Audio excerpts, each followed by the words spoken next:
Latest టెక్నాలజీతో చిన్న injection తో నన్ను పూర్తి ఆరోగ్యవంతురాలను చేశారు. Elite spine and pain management centre, Manikonda, Dilsukh Nagar. 13వ తారీఖు రాత్రి తర్వాత ఊపిరి పీల్చుకున్నట్టు కనబడతా ఉంది అందరూ కూడా. అంటే కొంతమేరకు ఇంకా ఈ 45-50 రోజుల ప్రచారాలు, ఆ తర్వాత వచ్చినటువంటి సందర్భము, ఆ తర్వాత పోలింగు, చివరికి ఎట్టకేలకు ఊపిరైతే పీల్చుకున్నారు. కానీ జూన్ 4 అనేది ఇంకా వెక్కిరిస్తూనే కనబడతా ఉంది రిజల్ట్స్ డే అనేది.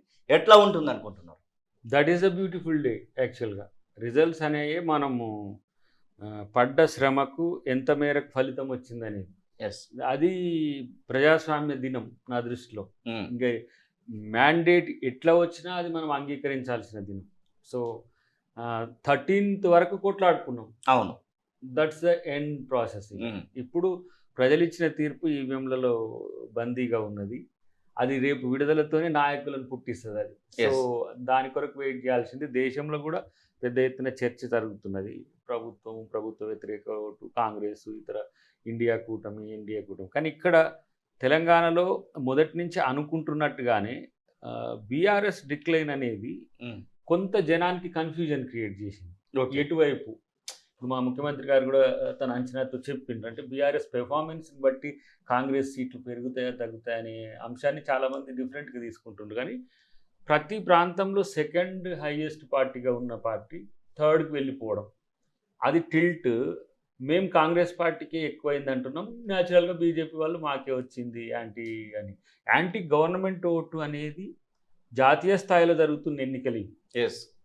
జాతీయ పార్టీగా 2 పార్టీలు ఉన్నప్పుడు అధికారంలో ఉన్న పార్టీగా భాజపాకు వ్యతిరేకంగా ఓటు చేస్తారనేది పక్కన పెట్టి వాళ్ళు ఏమంటారంటే మాకే కాంగ్రెస్కి వ్యతిరేకంగా ఓటు వచ్చింది అని అనుకుంటున్నారు. సరే, అది మనం చేస్తాం. ఇప్పుడు మా ముఖ్యమంత్రి గారు అంచనా అయితే 13 అనేది తను నిన్న రివీల్ చేసినది. ఓకే, గతం నుంచి కూడా రమారమి 12, 14, ఫస్ట్లో 9, 12 ఇట్లా ఉండే. ఇవి గ్రాడ్యువల్గా పెరగడానికి మాత్రం డెఫినెట్గా బీఆర్ఎస్ డిక్లైన్ ఒకటైతే బీజేపీ చివర్లో వస్తున్న వ్యతిరేకతను అది గమనించట్లేదు. చివర్లో ఓటు చేసేటప్పుడు వాళ్ళు వివిధ రాష్ట్రాలు, కర్ణాటకలో కూడా తను చాలా అఫెన్సివ్గా ఉన్నది. ఈ క్రమంగా ఎలక్షన్ డేట్ వరకు వచ్చే వరకు డిక్లైన్ అవుతున్నది. దాన్ని అది గమనించలేకపోవడం అనేది మనకు అనవసరం. కానీ మా లెక్క ప్రకారం అయితే డెఫినెట్గా అప్ టు 14 అనేది ఇప్పటికీ బయట ఉన్నా కూడా 13th అనేది 13th రోజు జరిగింది కాబట్టి అది అంటే శాస్త్రీయంగా పిసిసి ముఖ్యమంత్రి గారికి ఉండే అంచనా ఒకటి, మా ఇంటర్నల్ సర్వేస్లో ఉండే అంచనాను అది పోల్చి చూపుతున్నది. కాబట్టి దాన్ని మేము మీరు చెప్పినటువంటి డేటానే మేము ఖచ్చితంగా 12+ వస్తామని బీజేపీ వారి నాయకులు కూడా చెప్తా ఉన్నారు. బీజేపీకి సంబంధించినటువంటి రాష్ట్ర అధ్యక్షులు, బీజేపీకి సంబంధించినటువంటి లీడర్లు, ఈటల రాజేందర్ లాంటి వాళ్ళు అందరూ కూడా సేమ్ లెక్క చెప్తా ఉన్నారు. అంటే నిజంగానే ఆ ప్రిడిక్షన్ నిజం అవడానికి అవకాశం ఉంటుందా అని?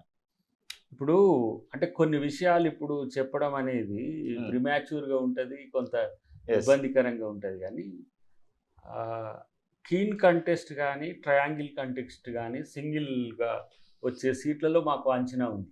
ఓకే, అసలు 7-8 సీట్ల వరకు మాకు ఎవరు పోటీ లేదు. ఏంటి అవి? మన 17 నియోజకవర్గాలలో ఊహించి చెప్పాల్సినటువంటి ఊహించి చెప్పడం వల్లనే అవతల క్యాండిడేట్లు ఇబ్బంది పడతారు ఇటు అటు. ఓకే, అందుకని నేను దాన్ని రఫ్గా చెప్తున్నా.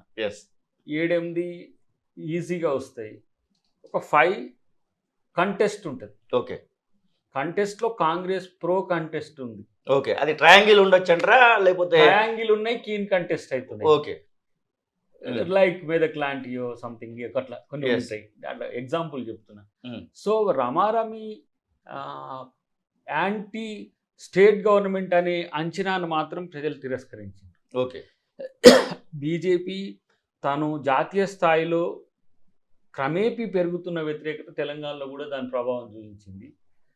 ఆంధ్రప్రదేశ్లో కూడా అంటే నా అంచనా చూస్తున్నా కదా నేను, బీజేపీ అలీస్గా ఉన్న వాళ్లకు అనుకున్నంతగా రావట్లేదు. గెలుస్తారా ఓడతారా అనే విషయం పక్కన పెడితే, ఇటు ఎన్డీఏ కూటమిగా ఉన్న బాబు గారు కానీ, అటు ఎన్డీఏ కూటమిగా కాదు అనుకుంటున్న జగన్ కానీ ఆయన ఎన్డీఏ కూటమి మీన్స్ వాళ్ళు అల్టిమేట్గా కాంగ్రెస్తో లేరు. ఎంపీలు ఎవరు గెలిచినా కూడా అది బీజేపీకే పోతాయి. సో రేపటి జరిగే పరిణామాల్లో బీజేపీ డిక్లైన్ అయితే జగన్ ఇటు పోతాడు, బాబు ఇటు పోతాడు అనే చర్చ పక్కన పెడితే ఓవరాల్గా సౌత్లో కానీ నార్త్లో కానీ బీజేపీ వ్యతిరేకత కాంగ్రెస్కి అనుకూలం అనట్లే, కాంగ్రెస్కు ప్రభుత్వం వైపు తీసుకుపోయే చర్చ అయితే నేను సోషల్ మీడియా అనేది కాదు, చాలామంది నుంచి వస్తున్న సమాచారాన్ని చూస్తున్నాం. ఇప్పుడు ఈ మొన్న ఫేస్ మాత్రం, బట్ తెలంగాణలో మాత్రం డెఫినెట్గా కాంగ్రెస్ అంచనాలకు తగ్గకుంటుంటుంది అనేది నా యొక్క అభిప్రాయం. ఇప్పుడు ఉన్నటువంటి ప్రకారము ఇంకా బరేలీకి సంబంధించినటువంటి విషయంలో మీ జాతీయ నాయకులు అక్కడ పోటీ చేస్తూ ఉన్నారు. ఇంకా చాలా 7 ఫేజులలో 4 ఫేజులు మాత్రమే ముగిసినటువంటి పరిస్థితి. మిగిలినటువంటి ఫేజెస్లో ఎట్లా ఉండొచ్చు అనుకుంటున్నారు? కేజ్రీవాల్ బయటికి వచ్చినటువంటి నేపథ్యంలో ఇండు కూటమికి అది ఏ రకమైనటువంటి మేలు చేకూరుస్తున్నారు? ఏమైందంటే వాళ్ళు సెగ్రిగేషన్ అనేది ఎట్లా అయిందంటే టఫెస్ట్ ముందు పెట్టుకున్నారు. ఎస్, సౌత్తో కూడినవి లేకపోతే వాళ్ళ స్టేట్లు లేనివి, వాట్లల్లో వ్యతిరేకత కామన్. అవును, ఎందుకు బలం లేని దగ్గర ఇప్పుడు కేరళలో బీజేపీ గురించి ఆలోచించిన, తమిళనాడులో బీజేపీ గురించి ఆలోచించిన అదొక విచిత్రమైన వార్త అవుతుంది. వాళ్ళు కర్ణాటకకు వచ్చినప్పుడు ఇప్పుడు కొంత తెలంగాణ ఇది బీఆర్ఎస్ పార్టీ కొంత నష్టపోతున్న క్రమంలో ఇక్కడ అంచనా వేస్తున్నారు. కానీ అక్కడ జరిగిన ఫేస్లలో కూడా ఈ 3 ఫేస్లలో కూడా వాళ్ళకు అనుకున్నంతగా సానుకూలత లేదు. ఓకే, కేజ్రీవాల్ ఎఫెక్ట్, అసలు కేజ్రీవాల్ని కవిత గారు ముందు అరెస్ట్ అయ్యిండ్రు. అవును, ఆమె ఎవిడెంట్గా అరెస్ట్ అయ్యి మీన్స్ ఎవిడెంట్గా పిలువబడి వన్ ఆఫ్ ది కాన్స్పైరర్గా ట్రీట్ చేసి ఆమెను ముందుగానే జైల్లో పంపించిండ్రు. అవును, ఆ కేసులో చీఫ్ మినిస్టర్గా ఉన్న ఢిల్లీ ముఖ్యమంత్రిని ఎందుకు బీజేపీ రిలీజ్ చేసింది? ఓకే, ఈ కోణం ఎవరికి అర్థం కావట్లేదు. కేజ్రీవాల్ ముఖ్యమంత్రి రిలీజ్ అయ్యిండు. ముఖ్యమంత్రి, ఎమ్మెల్సీ, ఎంపీ, కామన్ మెన్ వేరు ఉండదు చట్టం దృష్టిలో. ఓకే, సమ్ టైమ్స్ ఒక స్పెషల్ వాళ్ళకు ఉంటుంది. కానీ ఇక్కడ కేజ్రీవాల్ గారిని రిలీజ్ చేయడం వెనుక అక్కడ ఆ 5 రాష్ట్రాల్లో వస్తున్న వ్యతిరేకత, ఒకటి బనియాని, ఒకటి అగర్వాల్స్ అని కావచ్చు, వాటెవర్, ఒక చీఫ్ మినిస్టర్ను first ever in India okay, elections టైంలో పొలిటికల్ వెండెట్టాతో అంటే రాజకీయ కక్ష సాధింపుతో అరెస్ట్ చేయడాన్ని ప్రజలు జీర్ణించుకోవట్లేదు. ఢిల్లీ అంటే ఢిల్లీనే కాదు కదా, ఢిల్లీ అంటే హర్యానా, ఢిల్లీ అంటే పంజాబ్, ఢిల్లీ అంటే రాజస్థాన్, ఢిల్లీ అంటే మీకు ఏంది Uttar Pradesh, maximum part with Uttar Pradesh. అవును, సో ఉత్తరప్రదేశ్తో పాటు గుజరాత్లో ఆప్ ఉంది, తర్వాత పంజాబ్లో ఆప్ గవర్నమెంట్ ఉంది. సో ఈ 7-8 రాష్ట్రాల్లో మీకు ఇంపాక్ట్ అవుతున్నది. అందుకని ఇమీడియట్గా ఏదో మధ్యంతర బెయిల్ అన్నట్టుగా ఇచ్చి చేస్తున్న పరిస్థితి ఎందుకు వచ్చిందంటే బీజేపీ భయపడింది. మొదట్లో కేజ్రీవాల్ ప్రో బీజేపీ ఉన్నప్పటికి కూడా తను ఈ రాజకీయ చదరంగంలో బీజేపీతో కలిసి నష్టపోవాలనుకోలేదు. ఓకే, సరే వాళ్ళకి బెనిఫిట్ చేసిండ్రా, నష్టం చేసిండ్రా, ఆ రోజు కాంగ్రెస్ అలీ లేదు. ఎప్పుడైతే కాంగ్రెస్తో అలయన్స్కి వచ్చిందో జస్ట్ 2-3 డేస్లోనే వాళ్ళను కేసు పుటప్ చేయడము, ఇమీడియట్గా సీఎంనే కాన్స్పైరర్గా చేయడం. కానీ అక్కడ లెఫ్టినెంట్ గవర్నర్ అనేటువంటి ముఖ్యుడు, తనను సస్పెండ్ చేసిండు లేకపోతే రిజైన్ చేసిండు, బట్ ఆయనను తీసుకోలే ఇంతవరకు, ఆయనను కేసులోకి తీసుకోలే. ఎందుకు ఆయనను కేసులోకి తీసుకోలే? ఇది మనం చర్చించాల్సిన అవసరం ఉంది. కాబట్టి కేజ్రీవాల్ విడుదల వెనుక బీజేపీ రాజకీయ వ్యూహం ఉంది. అది నష్టపోతున్న అనే అంశంతో ఇప్పుడు ఎందుకు బాజాప్తా చెప్పొచ్చు, మన స్టేట్ కాదు కాబట్టి. ఇప్పుడు ఇక్కడంటే ఎవరైనా చెప్తే ఇటు అటైనా అటు ఇటైనా ఫీల్ అవుతారు. కానీ 30+ ఎస్పీకి అక్కడ ఎంపీలు వస్తున్నాయి. ఓకే, ఉత్తరప్రదేశ్, బీహార్లో దాదాపు నాకు తెలిసి 20+ ఉంటున్నాయి. ఓకే, మన ఎవరికి మనం లాలూ ప్రసాద్ యాదవ్, తేజస్వికి, వీళ్ళకు. ఎందుకు నితీష్ కుమార్ గారు ఎప్పుడైతే ఇటు ఇండియా కూటమి వైపు వచ్చి మళ్ళీ ఆయనను బెదిరించగనట్టు పోయిండో వారి క్రెడిబిలిటీ కూడా ఉన్నది. నవీన్ పట్నాయక్ ఏదో చర్చ వేస్తున్నారు. నవీన్ పట్నాయక్ గారు న్యూట్రల్గా ఉంటారు. అంటే మేజర్ స్టేట్స్ చెప్తున్నా, ఒడిశా మేమే వస్తామని అంటున్నారు వాళ్ళు.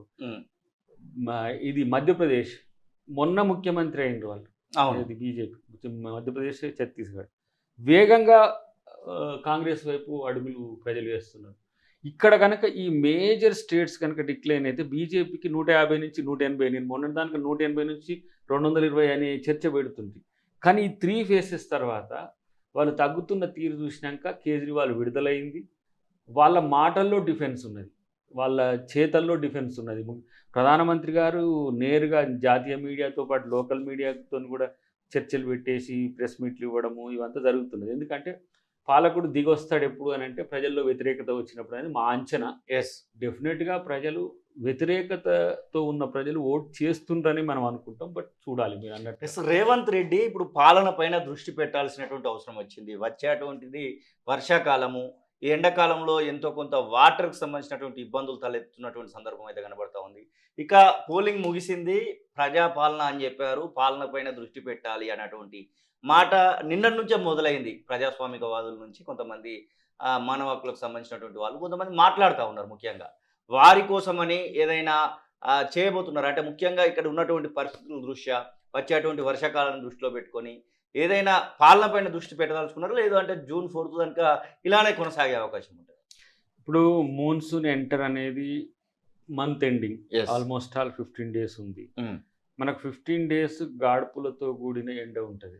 ఒకటి వాటర్, రెండవది కొన్ని ప్రాంతాల్లో ఏమంటాము శానిటేషన్ ఇంపాక్ట్ ఉండాలి డెఫినెట్గా. ఆయా ప్రాంతాలు అంటే గుర్తించిన ప్రాంతాల్లో డెఫినెట్గా ఉండాలి. రెండవది ఏంటంటే అడ్మినిస్ట్రేషన్ అనేది ఈ టైంలో ఎక్కువ అవసరం ఉంటుంది. అసలు మామూలుగా ఎలక్షన్స్ చేయబట్టి మనం ఈ 20 days దాన్ని ఎక్కువ సీరియస్గా తీసుకోలే, ఎక్కడ నీళ్లు దొరకకపోతే అంటే ఇది అడ్రస్ చేయండి కాదు నాని. ఇప్పుడు ఏంటంటే కరువు అనేది ఎవ్రీ 20 yearsకి వస్తుంది సౌత్ ఇండియాకు, నాట్ ఈవెన్ తెలంగాణ. మీరు ఆంధ్రప్రదేశ్కి పో, కర్ణాటకకు పో, మీరు కేరళకు పో, కావేరి నుంచి గోదావరి, కృష్ణ మేజర్ నదులు అవి నీటి సౌకర్యం ఉండదు. కారణం ఏంటంటే అది ఎల్నినా లానినా ఎఫెక్ట్, అది సౌత్కే ఎక్కువ పడుతుంది. అటేమో పెద్ద గంగా, బ్రహ్మపుత్ర, మనకు జీలం కానీ లేకపోతే సింధు అంటే అది సరస్వతి నది అని ఇంటర్నల్ నదుల నీటి ప్రభావం మీకు హిమాలయాల సందర్భం వాటి ఉంటాయి కాబట్టి మీకు నార్త్ ఇంపాక్ట్ ఉండదు. మీరు ఇది మనం టెక్నికల్గా ఎన్నోసార్లు చెప్పిన నేను, ఇది నిజాం కాలం నుంచి కూడా ఆయన గుర్తించి ప్రత్యేక చర్యలు తీసుకునేటోడు. 1903, 1903, 1923, 43, 63, 83, 83, 2023 అంటే పోయిన సంవత్సరం స్టార్ట్ అయింది. పోయిన సంవత్సరం మీరు 2023 మార్చి నుంచి మీరు తీసుకోండి, సరైన వర్షపాతం ఉండదు. మీరు వాతావరణ శాఖతో, నేను దయాకర్ చెప్తున్నట్టు ఏదో కాంగ్రెస్ ప్రొటెక్ట్ చేయడానికి కాకుండా మీరు వాతావరణ శాఖ నుంచి తీసుకోండి. 2003 మార్చి నుంచి ఈ మార్చి వరకు వర్షపాతం అనేది తక్కువ ఉంటుంది, నీటి లభ్యత అనేది చాలా తక్కువ ఉంటుంది. కాళేశ్వరం కొలాప్స్ సెకండ్, మనమేంది స్టోరేజ్ ట్యాంక్ అయినా ఉపయోగపడుతుంది 3 బ్రిడ్జిలు. కానీ ఇప్పుడు మనం కింద మేడిగడ్డ ఒకటి వదిలేస్తే రెండిట్లో స్టోరేజ్ చేసుకోవచ్చు, వాటిని పంపింగ్ చేసుకోవచ్చు మంచినీటి కొరకు కూడా. ఇది కూడా సొందిళ్ళకు కొంత ఇబ్బందికరం. కానీ ఈ కరువు తాలూకు ఏమంటారు ఈ ప్రాబ్లమ్స్ ప్రజలకు రాకుండా చేయాలి, ఇది ఇప్పుడు మనం చేయాలి. ఇక మిగతా ఇప్పుడు నిన్న వారు చెప్పినట్టు రేషన్ కార్డ్స్ కానీ లేకపోతే ఆరోగ్యశ్రీ ఇట్లాంటివి ఏమో జనరల్ లైఫ్ ఇష్యూస్ గురించి. బట్ ఈ మధ్య కాలంలో ఎలాంటి డ్రాట్ టార్గెటెడ్ ప్రాబ్లమ్స్ కనుక ప్రజలకు వస్తే ఇమీడియట్గా కలెక్టరేట్ నుంచి, అంటే ఇప్పుడు కలెక్టరేట్ మీన్స్ బ్యూరోక్రసీలో ఇన్ని రోజులు వాళ్ళు ఎంగేజ్ అయి ఉన్నారు. అవును, మీన్స్ న్యూడల్ ఆఫీసర్స్ ఉన్నారు, రిటర్నింగ్ ఆఫీసర్స్ ఉన్నారు, ఒక్కొక్కరికి ఒక్కొక్క పని బాధ్యత ఉన్నాయి. సో వాళ్ళకు వర్క్ లోడ్ ఉంటుంది. ఈ ప్రజాస్వామ్య ప్రక్రియ అనేది చాలా ఇంపార్టెంట్, దాన్ని మనం కాదనలేము. అదే కాబట్టి ఇప్పుడు ఏమవుతుంది, కాన్సన్ట్రేషన్ అంతా ప్రాబ్లమ్స్. ఇప్పుడు పవర్ అని అన్నారు, పవర్ అంటే పవర్ ఎక్కడ ప్రాబ్లం వస్తే చెప్తే దాన్ని రెక్టిఫై చేయడానికి సంబంధిత అధికారులు ఉంటారు. మీకు వాటర్కి సంబంధించి అవసరమైతే ఇప్పుడు హైదరాబాద్ ఇష్యూస్లలో చాలా వరకు ఏరియాస్ ఎక్కడెక్కడ స్కేర్స్ ఉంటుంది, అంటే ఎక్కడ కొరత ఉంటుందో వాటికి సంబంధించి కూడా చర్యలు తీసుకుంటున్నారు. రూరల్ ఏరియాల్లో కూడా మనకు ఎక్కువ సౌత్ తెలంగాణ ప్రాంతంలో కొంత ఎక్కువ ఇంపాక్ట్ ఉంటుంది ఈ డ్రాట్కి సంబంధించి. సో అక్కడ కూడా ప్రత్యేక చర్యలు తీసుకుంటారు. అన్నిటికంటే ముఖ్యంగా ఏ సమస్య వస్తే మీరు స్థానిక నాయకత్వాన్ని సంప్రదించండి. ప్రజలకు కూడా చెప్పేది ఏంటంటే కరువు వచ్చిందని మనం ఏదో మీడియాలో సోషల్ మీడియాలో చెప్పడం ఒక ఎత్తు, చెప్పండి అట్లా కూడా తెలుస్తుంది. నేరుగా మీరు ఎమ్మెల్యేలకు కానీ లోకల్ ఉన్న అధికారులకు లేదు, ఇప్పుడు మా లీడర్స్ మండల శాఖ నుంచి మొదలు పెడితే జిల్లా అధ్యక్షుల వరకు ఎవరికి మీరు సమాచారం ఇచ్చినా అది నేరుగా మా అధిష్టానం దృష్టికి వస్తుంది. కాబట్టి విమర్శ చేయడానికి మీడియాలో సోషల్ మీడియాలో పెట్టండి, దాంతోపాటు మాకు కూడా సమాచారం చేరవేయండి. చేస్తే సమస్య పరిష్కారం ముఖ్యం కానీ ప్రచారం ముఖ్యం కాదు కదా. ఇప్పుడు పవర్ పోతుంది ఒక దగ్గర అనుకోండి, అది నిరంతరం పోతుందా, అప్పుడప్పుడు పోతుందా, అక్కడ ఏఈతోనో లేకపోతే అక్కడ ఉన్న డిఈతోనో మాట్లాడితే సమస్య ఇష్యూ పెద్దలు మాట్లాడితే పోతుంది. కాబట్టి అడ్మినిస్ట్రేషన్ ఇష్యూస్లో ప్రజలకు ఏ సమస్య వచ్చినా నేరుగా స్థానిక ఎమ్మెల్యే అయితే ఇప్పుడు అందరికి అందుబాటులో ఉంటాడు. గతంలో ఎమ్మెల్యే అంటే అందరి వాడు, ఇప్పుడు ఎమ్మెల్యే అంటే అందరి వాడు, అందరికి. మీకు వార్డులో ఉండే సమస్యలు కూడా మా ఎమ్మెల్యేతోనే చర్చించే స్థితికి ప్రజాస్వామ్యం వచ్చింది. కాబట్టి ఆ సమస్యలు మా నాయకుల దృష్టికి తీసుకురావాలని మనం చేయాల్సిన అవసరం ఉంది. ఏదైనా ప్రచారంలో పోబోతున్నారా ఇప్పుడు మిగిలినటువంటి 3 దశలలో? ముఖ్యంగా మీ నాయకుడు రాహుల్ గాంధీకి ప్రచారం ఏమన్నా అద్దంకి దయాకర్ చేయడానికి పోతున్నాడా? ఎందుకంటే ముఖ్యంగా కాన్సన్ట్రేషన్ మొత్తం కూడా మీ పైన ఉంది. అమిత్ షా లాంటి వాళ్ళు కూడా కొన్నిసార్లు మీ పేరు చెప్పకుండానే మీ గురించి మాట్లాడినటువంటి సందర్భాలు కనబడతా ఉన్నాయి. ముఖ్యంగా శ్రీరాముడు అనేటువంటి మాట విషయంలో మీరు చేసినటువంటి వ్యాఖ్యలు ఇప్పటికి కూడా సోషల్ మీడియాలో అలాగే ప్రధాన శ్రావంతి మీడియాలో దుమారం లేపుతూనే కనబడతా ఉన్నాయి. ఇప్పుడు ఒక అగ్రిమెంట్కి వచ్చినాం. చాలా మంది బీజేపీ మిత్రులు, తర్వాత సంఘ మిత్రులు, తర్వాత ఏ పార్టీతో సంబంధం లేని హిందూ బంధువులందరూ నాకు పర్సనల్గా ఫోన్ చేసి, అన్న మీలాంటి వాళ్ళు అనుమానం వచ్చేటట్టు కూడా మాట్లాడొద్దు, ట్రోల్స్ అయ్యే విధంగా కూడా మాట్లాడొద్దు, ట్రోల్కు అవకాశం కూడా మీరు ఇవ్వకుండా మాట్లాడాలని ఒక డిమాండ్తో కూడిన రిక్వెస్ట్. ఓకే, డిమాండ్ అంటే దాన్ని నేను అంగీకరించడం కాదు, దాన్ని పాటించాలి. ప్రచారం విషయంలో దయాకర్ మీడియాలో చెప్పినట్టుగా లేదంటే టీవీలలో చెప్పినట్టుగా బహిరంగ సభల్లో ఉండట్లేడు అనే ఒక విషయం నాకు చాలా సీరియస్గా చెప్పిండ్రు. కొంతమంది బూతులతో చెప్పొచ్చు, కొంతమంది మన శ్రేయోభిలాషులు మాత్రం హిందూ బంధువులను ఎందుకు అంటున్నంటే వాళ్ళ పార్టీలతో సంబంధం లేదు, వాళ్ళని కన్సిడర్ చేయాలి. మొన్న కూడా నేను చెప్పిన సగర సంఘం మిత్రుడు నాకు చేసిండన్న, కొంచెం ఇబ్బందికరం ఉందన్న అంటే ఇమీడియట్గా వీడియో పెట్టిన. సో అది వాళ్ళు ఏంటంటే బీజేపీ కొంతమంది ఈ సోషల్ మీడియాలో ఉండేటోళ్ళు దాన్ని కంట్రోల్ చేయాలంటే ఇట్లయితే అవుతుంది. గతంలో పాకిస్తాన్ ప్రేమిస్తాను దీన్ని పెట్టి దాన్ని పెట్టి అన్నప్పుడు కొంతమంది ఇబ్బంది పడ్డారు. దాన్ని మనం గమనించడం కాదు, దాన్ని అంగీకరించాలి. తప్పును జరిగినప్పుడు అంగీకరించకపోతే కూడా సమస్య అవుతుంది. దాన్ని మళ్ళీ ఇంకోసారి మనం రిపీట్ కాకుండా చేద్దామని మన మీడియాలో కూడా చెప్పినాం. రెండోది ఏంటంటే ప్రచారం సందర్భంలో కొన్నిసార్లు ఎమోషన్స్ చాలా బలంగా ఉన్నప్పుడు, ఇప్పుడు ప్రధానమంత్రి గారిని మీరు ఇట్లా అన్నారు, మన హోంమంత్రి గారిని ఇట్లా అన్నారు అనేసరికి అది అలాంటి రాజకీయ పరిస్థితులు రావద్దు. రెండవది రేపు వాళ్ళన్నప్పుడు కూడా మనం నొచ్చుకోవాల్సి వస్తుంది కదా ఖచ్చితంగా. ఇప్పుడు మన రాహుల్ గాంధీ గారినో లేకపోతే సోనియా గాంధీ గారు వాళ్ళు కూడా అన్నారు అనుకో, మన అక్కడి నుంచే కోపం వస్తుంది కదా. అవును, వాస్తవానికి నాకు రాజ్యాంగం మార్చడము, రిజర్వేషన్లు ఎత్తివేసడం అనేది చాలా కనెక్టింగ్. ఎందుకంటే ఏదో ఇప్పుడిప్పుడు ఆ జాతులు పైకి వస్తున్నాయి. 75 సంవత్సరాల రాజ్యాంగ అమలు ఇప్పుడిప్పుడు ఆ వర్గాలకు చైతన్యాన్ని ఇస్తుంది. దాన్ని తీసేస్తారని చెప్పినప్పుడు ప్రధానమంత్రి గారు ఆ స్థాయిలో సీరియస్గా ఉండాల్సిన పరిస్థితి ఉంది. అమిత్ షా గారు కూడా ఇప్పుడు వ్యక్తిగతంగా ఎన్నోసార్లు కూడా నేను ప్రధానమంత్రి గారిని పొగిడిన సందర్భాలు కాంగ్రెస్ పార్టీలో కూడా వివాదాస్పదం అయినా నేను కొన్ని సందర్భాలు. మీన్స్ ఒక ఓబీసీ లీడర్ ఇలాంటి నేపథ్యంతో రావడం అనేది అది ఏ విధంగా నేను కావచ్చు కొన్నిసార్లు పాజిటివ్గా ఉండేది. కానీ ఇక్కడ డెఫినెట్గా హిందూ వర్సెస్ ముస్లిం, హిందూ వర్సెస్ క్రిస్టియన్ అనే కాంట్రడిక్షన్స్కి మనం కేంద్ర బిందువు కావాలి మనలాంటి వాళ్ళం. సో దాన్ని సీరియస్గా తీసుకోవాల్సిన అవసరం వచ్చింది. ప్రచారం విషయం వచ్చినప్పుడు డెఫినెట్గా నేను అనుకుంటా రాయబరేలి, అమేథీ, వయనాడు ఈ ప్రాంతాలు కొన్ని మొన్న ఆంధ్ర పోయి రాలే, నెల్లూరు, బాపట్ల, కొంత ఇటు తిరుపతి, అవన్నీ ఎప్పుడెప్పుడు సందర్భం దొరుకుతుందో అప్పుడు. సో నిన్న ఈరోజు ఇవి అయిన తర్వాత చూద్దాం ముఖ్యమంత్రి గారు ఏమంటారు. ఒకటి ఆయనకు కూడా షెడ్యూల్స్ ఉన్నాయి, వారు స్టార్ క్యాంపెయినర్గా ఉన్నారు. నేను ఇక్కడ స్టార్ క్యాంపెయినర్ అయినా ఇప్పుడు మేము కొన్ని ప్రాంతాలే సెలెక్టివ్గా పోవాల్సి వచ్చింది. బట్ ఉత్తర భారతానికి అయితే పోవాల్సిన పరిస్థితి వస్తుంది అని అనుకుంటున్నాం. పోవాల్సి, ఎందుకంటే మా బాధ్యత కూడా. ఎందుకంటే ఆ ప్రాంతంలో ఇప్పుడు వారణాసి ఉంది, వారణాసిలో ముఖ్యమైన నాయకత్వమే పనిచేస్తున్నారు. సో ఆ సందర్భాలు అటు కూడా పోయి రావాల్సి వస్తుంది. చూద్దాం ఎట్లా ఉంటుందో. కానీ ఏది ఏమైనా ఈ 2-3 ఫేసెస్ చాలా ఇంపార్టెంట్ కాంగ్రెస్ పార్టీకి, ముఖ్యంగా కాంగ్రెస్ పార్టీకి, ఇండియా కూటమి.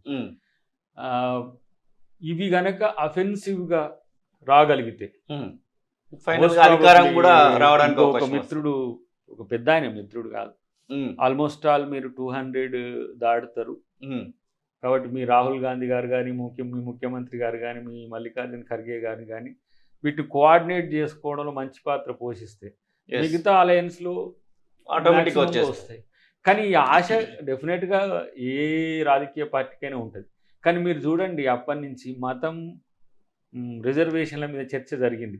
ఇక్కడ ఈ ముఖ్యమంత్రి గారు ఏదైతే ఈ చర్చ లేవనెత్తిందో వాళ్ళు మతం చుట్టూ కాకుండా వాళ్ళు చర్చ అంతా అభివృద్ధి వైపు లేదంటే సంక్షేమం వైపు తీసుకుపోవాల్సి వచ్చింది. నేను అదే, మీరు రాజకీయాలు రాజ్యాంగబద్ధంగా అభివృద్ధి క్షేత్రంగా సంక్షేమం మేము చేసిన విధంగా చెప్తే అది ప్రజలు అంగీకరించాలి.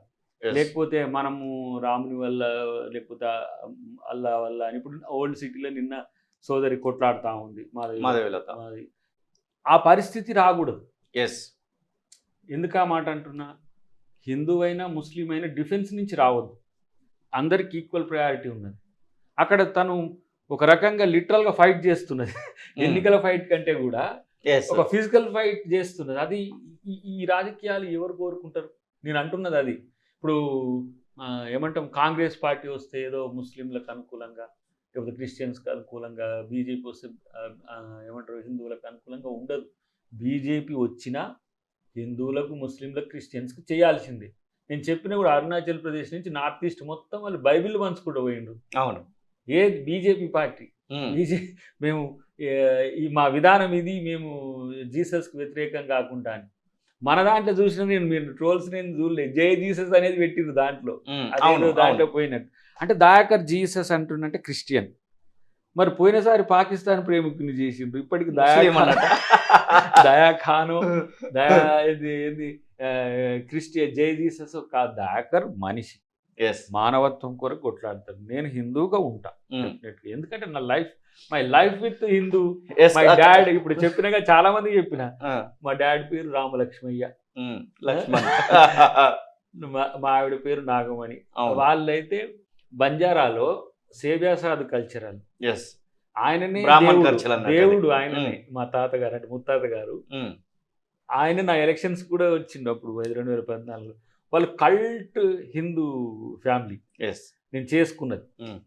తర్వాత మా అమ్మ పేరు జానమ్మ, అంటే ఏంది రామలక్ష్మి జానకి. మా పెద్ద అమ్మాయి పేరు చూడు ఆత్మజ రామ్. ఆత్మజ అంటే సీతని, ఆత్మ నుంచి జనించింది. రామ్ అని మా డాడీది యాడ్ అయ్యేటట్టు ఆత్మజ రామ్. ముక్తాశ్రీ చిన్న అమ్మాయి పేరు. ఇంకా మా చిన్నగాని పేరు జానకి రామ్ వినయ్. ఇక మరి నేను క్రిస్టియన్ అయితే ఫిలిప్స్ అను డేవిడ్ అని. ఇప్పుడు నాది పూర్వాంకంలో నా పేరే మా డాడీ హిందూగానే ఉండాలను అని చెప్పి మార్చిన పరిస్థితి. మా మమ్మీ క్రిస్టియన్ నేపథ్యం ఉన్నప్పటికీ కూడా వాళ్ళు ఎప్పుడో మా తాత వాళ్ళు మా మమ్మీ వాళ్ళు, నేను కూడా చర్చితో లేదు సంబంధం అని చెప్పి అబద్ధాలు చెప్పి తప్పించుకోను. మమ్మీ వైపు ఉన్నారు కదా, మా మమ్మీని సైతము నేను మా పిల్లలకు తిరుపతిలో గుండు కొట్టించేటప్పుడు తీసుకొని పోయినా. ఏది తిరుపతికి అంటే అంత సెక్యులర్గా ఉంటాడు. ఇప్పుడు తన కొడుకు తిరుపతికి పోయినంత మాత్రాన తల్లి రానంతటి దుర్మార్గమైన మత వ్యవస్థ లేదు మన దేశంలో. సెక్యులర్ అంటే అది. అవును, మళ్ళీ ఏదో ఫీల్ అవ్వకుండా రాలే. ఇప్పుడు మా కాడ దండు మహిషము ఉంటుంది, మేము అందరం పోతాం. మొన్న మీరు నా బర్త్డే చేసిండ్రాడ, ఆ మమ్మీ కూడా వస్తుంది, అందరు వస్తారు. అసలు సమస్య బొట్టు పెడతారు, తాళి ఉంటుంది, మెట్టెలు, ఆల్మోస్ట్ ఆల్ హిందూ కల్చర్ ఉంటుంది, దాంట్లో ఏం తేడా ఉండదు. సో ఇంకా ప్రీవియస్గా ఏముంటుండే మా మమ్మీ డాడీకి ఈయన హిందూ ఏంటిది రాముడు, కృష్ణుడు, అర్జునుడు, సత్యహరిశ్చంద్ర ఇట్లాంటి పాత్రలు వేసేది భాగవతాల్లో. యక్షగానం ఉంటుంది కదా, దాంట్లో ఆయన మెయిన్ హీరో ఉంటుండే. అప్పుడు వీళ్ళు క్రిస్టియన్స్గా ఉన్నా కూడా ఫాలో అయ్యేటోళ్ళు. ఇదే సందర్భంలో ఏపీ ఎలక్షన్స్ కూడా మొన్ననే జరిగినాయి తెలంగాణతో సమానంగా. కానీ ఏపీ ఎలక్షన్స్లో చాలా అలజడులు కనబడతా ఉన్నాయి. ఇప్పటికీ 6 మృతి కూడా ఏపీ ఎలక్షన్స్ పేరు మీద జరిగినటువంటి సందర్భం, ఇంకా అలజడులు కనబడతా ఉన్నాయి. అసలు ఏపీ పరిస్థితి గురించి మాట్లాడితే అక్కడ కూటమి ఒక రకంగా ఉంది, కాంగ్రెస్ పార్టీ విడిగా పోటీ చేస్తూ ఉన్నటువంటి పరిస్థితి. జగన్మోహన్ రెడ్డి తన యొక్క గెలుపు కోసము తను మళ్ళొకసారి ముఖ్యమంత్రి కావడానికి ప్రయత్నాలు చేస్తున్నటువంటి పరిస్థితి. అసలు ఏంటి అసలు ఏపీ ముఖ చిత్రం ఎట్లా కనబడతా ఉంది? మీరు కొన్ని రోజులు అక్కడ ప్రచారానికి వెళ్ళారు. మొన్న మనం చూపించిన డెమోక్రటిక్ స్పిరిట్ తెలంగాణ, ఒకవైపు కాంగ్రెస్, ఇంకొక వైపు బీజేపీ, ఇంకొక వైపు బీఆర్ఎస్, రాజకీయంగా హీట్ కూడా పెంచినాం. కొన్ని సందర్భాల్లో పెరిగింది. అది యాదృచ్ఛికంగా ఫిజికల్ దాడుల రాలేదు అది. ఇప్పుడు ఆ పరిస్థితిని గమనించిండ్రు ప్రజలు, సంయమనంతో ఉన్నారు. అవును, కానీ ఆంధ్రాలో ఆ స్థితి రాకూడదని కోరుకోవాలి మన సోదరులే. మన వాళ్ళే. నేనంటే నెల్లూరు ఇటు రాయలసీమలో కొంత, ఆంధ్రలో కొంత పోయి వచ్చినాయి కదా. ఎందుకో ఈ గడ్జెస్ పెరుగుతున్నాయి. కక్ష సాధింపు. కక్ష సాధింపు అనే దానికంటే అసలు ఇంత పిల్లలు ఏంటి సెలవులు పెట్టిపోతున్నారు. అవును. ఇక్కడ డ్రైవర్లు, ఇక్కడ కొంతమంది పని చేస్తారు కదా, వాళ్ళు జాబ్లకు ఒక 2 months రాజీనామా చేసి డైరెక్ట్ అక్కడికి వెళ్ళి ప్రచారం చేస్తున్నారు. ఏమొస్తుంది బాబు మీకు అంటే, మేము అంతే, మేము బాబు గారికి అయి ఉండాలి, జగన్ గారికి అయి ఉండాలి అంటే. ఇంత వచ్చింది కరెక్టే, రాజకీయంలో మీకు అంత కమిట్మెంట్ ఉండాలి. కానీ ఇది కక్ష వైపు పోదా. పవన్ కళ్యాణ్ ఫ్యాన్స్ కూడా చాలా మంది పిల్లలు పోయింది, మాకు ఫోన్ అప్పుడప్పుడు చేస్తుండే, అన్న మేము ఇక్కడే ఉన్నాం, మీరు కాంగ్రెస్ కూడా పెట్టిండ్రు కదా, మేమే గెలుస్తామని చెప్తుండే వాళ్ళు ఫోన్ చేసి. మీరు ఇక్కడ లేరా అని అంటే, 1 month ముందే పోయినాం మేము. మొత్తం నీకు ఆంధ్ర కానీ, ఉత్తరాంధ్ర కానీ, రాయలసీమ కానీ ప్రాంతాల్లో ఇక్కడ ఉండే యువకులు కూడా మొత్తం అక్కడికి షిఫ్ట్ అయిన పరిస్థితి. అవును. అది రాజకీయ చైతన్యానికి ప్రతీక. కానీ ఈ దాడుల సంస్కృతి, తర్వాత ఒకరి మీద ఒకరు పోలింగ్ బూత్ల దగ్గర కొంత నిన్న మహిళది ఎక్కువ బాగా ట్రోల్ అయింది చూసినాం కదా. దానివల్ల ఏమైందంటే రాజకీయాల మీద ఏహ్యభావం పుడుతుంది. అమ్మో అక్కడికి పోతే దాడులు జరుగుతాయి. ఒక చిన్న ఇన్సిడెంట్ కూడా మీరు టీవీలలో చూపిస్తా ఉంటది, ఏమైతుంది అది పెద్దగా కనబడతా ఉంటుంది. అది ఆంధ్ర రాజకీయాలు ఏదో మనం ఇమ్మీడియట్ గా చెడిపోయినాయి ఇంకేదో అని అనడం కంటే కూడా వ్యక్తి కేంద్రక రాజకీయాలుగా కాకుండా వ్యవస్థ కేంద్రీకృతంగా ఉండాలి. బాబు గారు వర్సెస్ జగన్, లేదంటే పవన్ గారు వర్సెస్ జగన్ గారు కావద్దు. అది ప్రజల రాజకీయం. అది మీరు చేస్తున్నది ప్రజలు మీ పక్షాన తిప్పుకోవడానికి. ప్రభుత్వం ఏమో తను చేసిన పథకాలు తీసుకురావాలి, ప్రతిపక్షాలేమో వాళ్ళు చేసిన తప్పులు తీసుకురావాలి. ఎవరు మేజర్గా వస్తే ఓట్ పర్సంటేజ్ అటు మూవ్ అవుతాయి. సో నేను ఇంకో ఇంట్రెస్టింగ్ ఇష్యూ ఏంటంటే, తమిళనాడు మాదిరి అవుతుందా తెలంగాణ మాదిరి అవుతుందా అని చూస్తున్నా. ఓకే, 5 years ఒకరిని మార్చే పరిస్థితి, లేదంటే 10 years ఇక్కడ కూడా 2 times కేసీఆర్ వచ్చినట్టు రేపు కాంగ్రెస్ కూడా అనుకూలత ఉన్నది ఇక్కడ, అట్లనే మారుస్తారా, దాన్ని స్టాప్ చేస్తారా? జగన్ గెలిచిండు అనుకోండి 10 అయినట్టు మళ్ళీ. అవును, 2 terms. బాబు గారు గెలిచిండ్రు, జగన్ గారు గెలిచిండ్రు, మళ్ళీ బాబు గారు గెలిచిండ్రు అనుకోండి, ఇది 5 years ఆల్టర్ అవుతున్నట్టు. ఇది వ్యక్తి కేంద్రక లేకపోతే ప్రాంతీయ పార్టీల రాజకీయాలు కొంచెం ఇదే తరహాలో ఉండే అవకాశం ఉంటుంది. కాబట్టి చూడాలి, చాలా ఇంట్రెస్టింగ్. కొన్ని సందర్భాలనేమో ఓవరాల్ గా మీ ప్రిడిక్షన్ ఎట్లా కనబడతా ఉంది అక్కడ ఉన్నటువంటి పరిస్థితులలో? జనసేన, బీజేపీ, టీడీపీ ఎవరికి వారు ఖచ్చితంగా 100+ అనేటువంటి మాట చెప్తా ఉన్నారు. 175 అక్కడ కనబడతా ఉంది, 86 వస్తే సీఎం అవడానికి అవకాశం ఉంటుంది. కొంచెం కన్ఫ్యూజనే ఉంది. కానీ కాంగ్రెస్ కీలక పాత్ర పోషించబోతుంది కొన్ని ప్రాంతాల్లో. 1-2 సీట్లు కూడా చూపిస్తుంది వాళ్ళు వీళ్ళు. ఓకే, ఆ సర్వేలు కూడా కన్ఫ్యూజన్ ఉంది. కానీ ఒకసారి ఇట్లా అనిపిస్తుంది, ఒకసారి అట్లా అనిపిస్తుంది. రాయలసీమ పోతే ఒక తిరుగుంది, ఆంధ్ర పోతే ఒక తిరుగుంటుంది. బట్ ఏదున్నా కొంత ప్రభుత్వం మాత్రం ఇబ్బందికరమైన పరిస్థితులు ఎదుర్కొంటుందా, టైట్ ఫైట్లో వస్తుందా, ప్రభుత్వమే వస్తుందా, లేదంటే కొట్టేస్తే ఆంధ్రాలో ఎట్లా ఉంటుంది అంటే కొడితే 1 side కొట్టేస్తారు. చూడాలి ఎట్లా. భువనగిరి నియోజకవర్గానికి సంబంధించినటువంటి ఓటర్ మీరు, భువనగిరి నియోజకవర్గం గురించి ఖచ్చితంగా మాట్లాడుకోవాల్సినటువంటి ఆవశ్యకత కూడా ఉంది. ఎట్లా ఉంది అక్కడ? చామల కిరణ్ కుమార్ రెడ్డి నేను గెలుస్తానంటున్నాడు, బూర నరసయ్య, నరేంద్ర మోదీ నమో వేవ్ లో నేను గెలవబోతున్నా అంటున్నారు. ఎట్లా ఉండబోతుంది అనుకుంటున్నారు? మొదటి నుంచి నాకైతే కిరణ్ విషయంలో అసలు డౌట్ లేదు. ఓకే, చాలా సుదీర్ఘకాలం నుంచి పనిచేస్తున్నాడు. అక్కడ పార్టీ ఎమ్మెల్యేస్ గెలిచిండ్రు, ఒక జనగాన్ తప్పితే. జనగాన్ కూడా ఇప్పుడు మళ్ళీ పాజిటివ్ అయింది. జనగాన్లో ఇంకెక్కువ ఓట్లు వస్తాయి. గతంలో ప్రతాపన్నకు వచ్చిన కంటే కూడా ఎక్కువ ఓట్లు వస్తాయి. భువనగిరి అసలు ఆ రిస్క్ జోన్లో చాలా మంది మిత్రులు, మన మీడియా మిత్రులు కూడా అన్నారు. కానీ నేను ఎప్పుడూ చూడలేదు. ఎందుకంటే ఆ వేవ్ మనం కళ్ళారా చూసినాం. ఒక్కొక్క కాన్స్టిట్యున్సీలో 51, 70, 40, 3 లక్షల పైన మెజారిటీ కనబడతా ఉన్నది. ఇబ్రహీంపట్నం పెరుగుతుంది ఇంకా కొంచెం బాగానే, అంటే ఆ గతం కంటే కూడా.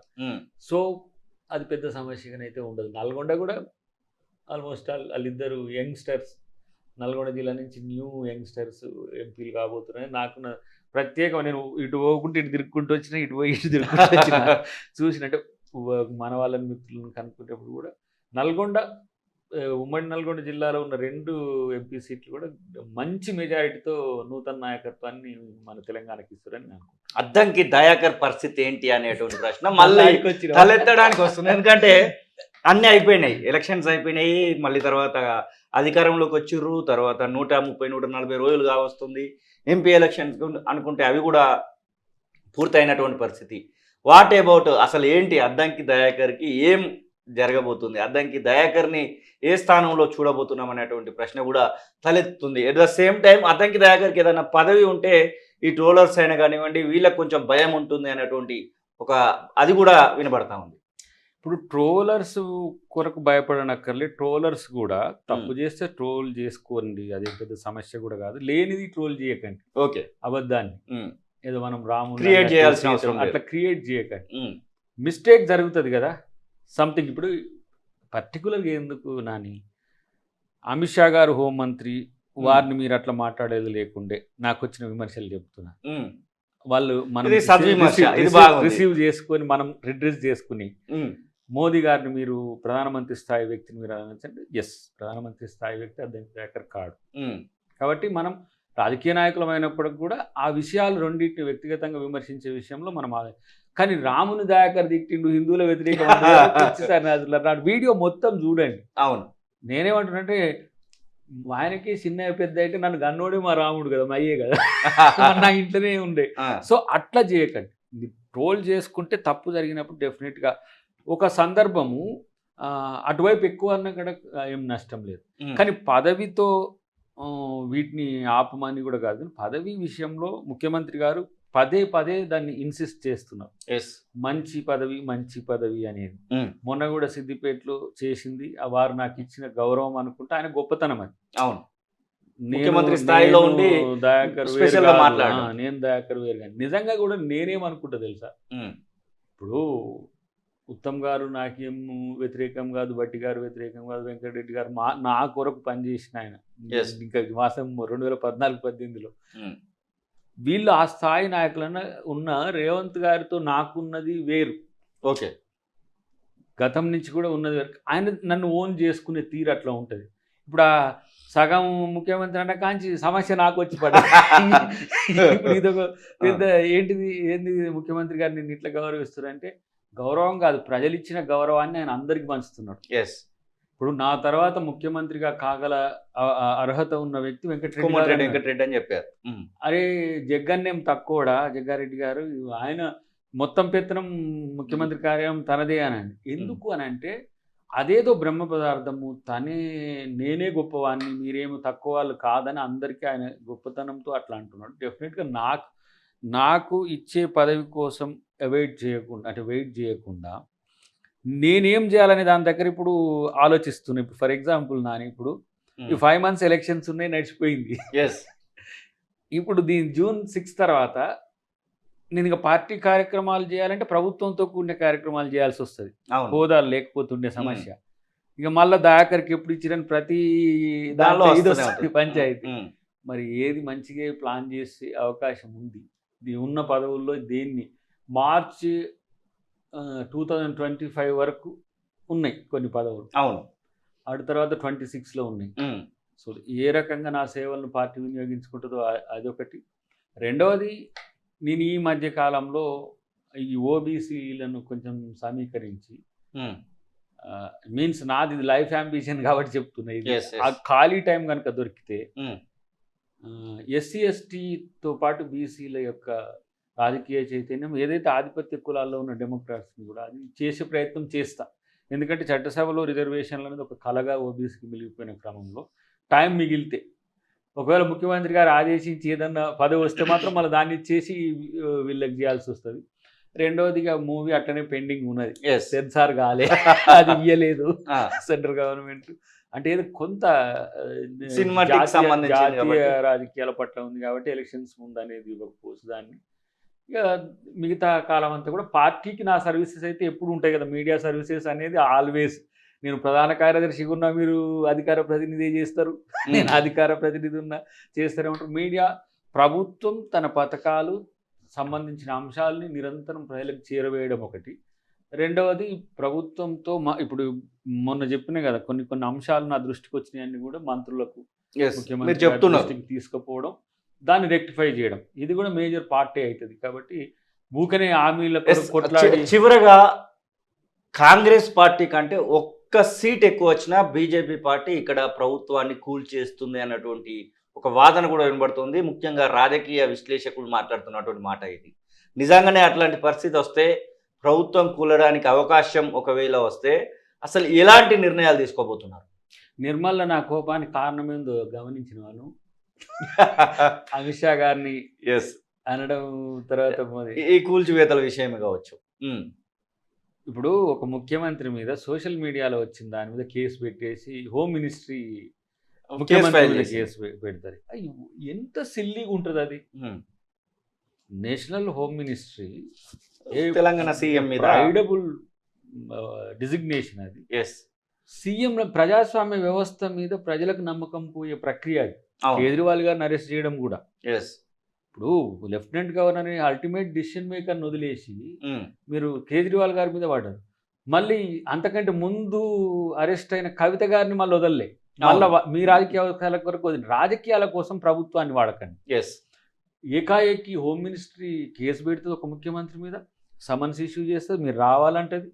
ఎలక్షన్లలో, ఎలక్షన్ టైంలో ఇప్పుడు ఏంది ఆపద్ధర్మ హోంమంత్రి గారు అట్లా చేయొచ్చా అంటే అన్నందుకే నేను అప్పుడు అన్నది, మీరు రేవంత్ రెడ్డి గారిని ఏం చేయలేరు అని దాని నుంచి వచ్చిన యాంగరే ఇది. ఎందుకంటే ఇక్కడ తెలంగాణ ప్రజలు చాలా కష్టపడి ఒక రకంగా, ఇప్పుడు కేసీఆర్ గారు మనకు సాఫ్ట్ కనిపిస్తారు కానీ పూర్తి చంద్రముఖిగా మారిన చంద్రశేఖర్ రావు గారిని ఎదుర్కోవడానికి ఎంత ఫైట్ చేయాల్సి వచ్చింది. ఎస్, కాంగ్రెస్ అంటే ఇష్టం లేకపోయినా చేతి గుర్తుకు ఓటేసిన పెద్దల్ని నేను చూసిన చాలా మంది. దయాకర్ ఎంత చేసిరా మీరు, మీకు ఓటేయాల్సి వచ్చింది మాకని. అంటే జీవితంలో ఆ చెయ్యి చేతికి ఓటేయలే. అయినా కేసీఆర్ గారిని వ్యతిరేకించడానికి మాజీ మావోయిస్టుల నుంచి మొదలు పెడితే చాలా మంది ఇటువైపు డైవర్ట్ అయ్యి న్యూట్రలిస్టులు మొత్తం కాంగ్రెస్ ఓటేసి గెలిపిస్తే, ఒక్క సీట్ ఎక్కిస్తే కూలగొడతాం, ఒక్క సీట్ వస్తే మరి మాకు రేపు ప్రభుత్వం వస్తే బీజేపీ ప్రభుత్వాన్ని కూలగొడతామా? రేపు కేంద్రంలో వస్తే కూలగొట్టాలనా? అదా సంస్కృతి? ఒక్క సీటుతో కేరళలో ఎట్లా ప్రభుత్వాలు ఒక్క సీటు మెజార్టీతో ఎట్లా ఫామ్ చేస్తున్నాయి, ప్రజాస్వామ్యం ఎడిపోతున్నది. కాబట్టి అలాంటప్పుడు కొంచెం కాన్స్టిట్యూషన్ మీదనో కొంచెం విఘ్నులుగానో చదువుకున్న కోపం వస్తుంది డెఫినెట్గా. ఆ యాంగర్ నుంచి వచ్చిందే ఇదంతా కూడా. ప్రభుత్వాన్ని కూల్ చేస్తాము, మీరు ఇది చేస్తాము అని అంటే, నేను మీరేం బీకేది లేదా నాయన, మీరు చేసుకోండి, మంచిగా చేసుకోండి, మీకు అధికారం వస్తే మీరే చేసుకోండి, కానీ ప్రభుత్వాన్ని కూల్చే పని ఎందుకు? ఒకవేళ మేమే ఫర్ ఎగ్జాంపుల్ చెప్తున్నా, మేము టీఆర్ఎస్ వాళ్ళని మొత్తం తీసేసుకున్నాం అనుకో, అప్పుడు ఏమంటారు? ఇది మంచి పద్ధతి కాదు, సంస్కృతి కాదు. కాబట్టి నేనేమంటున్నా అంటే, రేపు కాంగ్రెస్ ప్రభుత్వం ఉంటుంది, రేపు కాంగ్రెస్ ప్రభుత్వం దేశంలో వస్తుంది. కాబట్టి డబుల్ ఇంజిన్ సర్కారు మీది కాదు, మాదవుతున్నది. కాబట్టి ఇంకేమో అవుతుంది ఇదవుతుంది అని ఆశలతో ఇప్పుడు ప్రజలకు ఎట్లుంటుంది అని ఇంట్రెస్ట్ ఎట్లుంటుంది అంటే, ప్రభుత్వం ఇన్సెక్యూర్గా ఉందట కదా, పోతుందట కదా. ఈ చర్చ ఏమైందంటే ఓటుని టిల్ట్ చేస్తుంది. ఇది కూడా ప్రచారంలో ఒక భాగం. ఏది గెలిచేవాడికి ఇద్దాము అనేటువంటి ఫీలింగ్ క్రియేట్ చేస్తారు. గెలిస్తే ఈ ప్రభుత్వాన్ని ఉంచరట. ఇది రాజనీతి కాదు కదా. నేను అందుకని అబద్ధాలకు పెద్ద కొడుకుల్లాగా ఉండకండి బీజేపీ మిత్రులు, మీరు నిజాలతో ఉండండి. నేను అంటే మీన్స్ కిషన్ రెడ్డి గారు మీ ఆ స్థాయి అబద్ధాలు ఆడతారని నేనేమన్నా, లేకపోతే మన బండి సంజయ్ గారు వాళ్ళ దాన్ని మీరు డెప్యూట్ చేసుకుంటే ఏమైందంటే మీ క్రెడిబిలిటీ ఇక్కడ క్రైసిస్లో పడుతుంది. తెలంగాణ రాజకీయాలు ఉత్తర భారతదేశ రాజకీయాలు లెక్కనో, సౌత్ రాజకీయాలు ఉత్తర భారతదేశ రాజకీయాలు లెక్కనో అబద్ధాల మీద నడవవు. కాబట్టి ఇక్కడ కొంత తెలివితో ఉంటారు, వాటిని గమనించాల్సింది అవసరం. ఎక్కడికక్కడికి లోకల్ స్టాండింగ్ ఉంటుంది. కాబట్టి డెఫినెట్గా నేను అనుకుంటున్నా వాళ్ళకి ఆ పరిస్థితి రాదు. మంచిగా ప్రతిపక్షంలో కూర్చొని మన మోడీ గారు వస్తారా, అమిత్ షా గారు ఉంటారా, లేదంటే యోగి గారు వస్తారా, మీరు ప్రతిపక్ష నాయకులుగా రేపు భవిష్యత్తులో మంచి పాత్ర పోషించాలని కోరుకున్నాం. మరిన్ని వీడియోస్ కోసం ఛానల్ ని సబ్స్క్రైబ్ చేయండి, లేటెస్ట్ అప్డేట్స్ కోసం వాట్సాప్ ఛానల్ ని ఫాలో చేయండి, అండ్ లింక్ డిస్క్రిప్షన్ లో ఉంది.